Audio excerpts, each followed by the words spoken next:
अगर आपको लगता है कि ये आपका दुश्मन है तो जान लो जल्दी इस संकेत से, नहीं तो फिर पीछे छल होता रहेगा। अगर हम जिंदगी में सफलता पाना चाहते हैं तो हमें ऐसे दोस्तों की जरूरत होती है जो हमें आगे बढ़ने की प्रेरणा दे, लेकिन अगर हम बहुत ज्यादा सफल होना चाहते हैं तो हमें दुश्मनों की जरूरत होती है। इसे ऐसे समझ सकते हैं कि जब कोई आपका बुरा करने का प्रयास करे या आपको नीचा दिखाए तो आप अपनी प्रतिभा और खुद को सही साबित करने के लिए ज्यादा मेहनत करते हैं। जब तक आप अपने दुश्मन की कमजोरी नहीं जान जाते तब तक उससे दोस्ती रखने में ही भलाई है। इस दौरान आपको उसकी कमियां पता चल जाएंगी। ऐसे में जब वो आप पर अपना कोई पैंतरा आजमाएगा तो आपके पास पहले से ही उसका तोड़ मौजूद रहेगा। जिन लोगों का चरित्र बुरा हो, जिनकी नज़र अच्छी न हो और जो लोग बुरे लोगों की संगत में रहते हैं उन्हें गलती से भी दोस्त नहीं बनाना चाहिए। दोस्त और दुश्मन की पहचान को लेकर आचार्य चाणक्य ने बताया कि जिस प्रकार चंदन का पेड़ अपनी मादक सुगंध और शीतल प्रकृति के लिए विख्यात है, लेकिन इस गुण की वजह से ही उस पर दुनिया के सबसे ज्यादा विषैले सांप लिपटे रहते हैं, इसी प्रकार ये जरूरी नहीं कि जो व्यक्ति आपके सामने अच्छा व्यवहार कर रहा है वह वास्तव में आपका दोस्त या हितैषी हो। इस बात की भी संभावना है कि वो आपके प्रति अपने मन में कुविचार और शत्रुता का भाव रखता हो।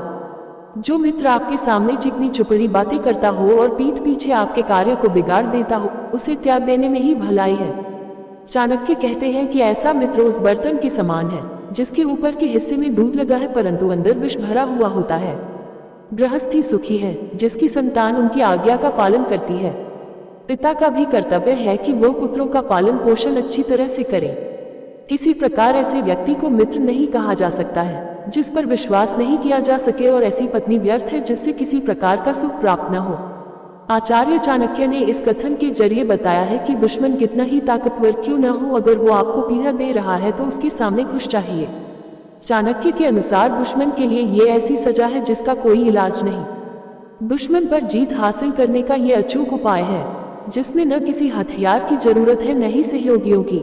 आप अकेले ही खुश रहकर विरोधियों को ऐसा दर्द देंगे जो सीधे उसके कलेजे पर वार करेगा।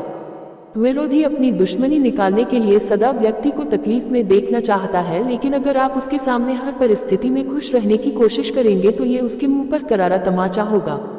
साथ ही हंसते हंसते परेशानी का हल निकालना भी आपके लिए आसान हो जाएगा, क्योंकि इससे विरोधी के हौसले पस्त हो जाएगा और ये उसके लिए सबसे बड़ी सजा होगी। जीवन में कई बार ऐसा मौका आता है जब कोई अपना हमें धोखा देता है, पीठ पीछे वार करता है।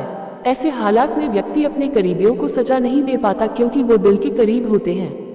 ऐसे मौकों पर सबक सिखाना है और बदला लेना है तो उसके सामने हमेशा अपना मिजाज खुश रखिए। ऐसा करके आप उसे जिंदगी भर की सजा दे सकते हैं।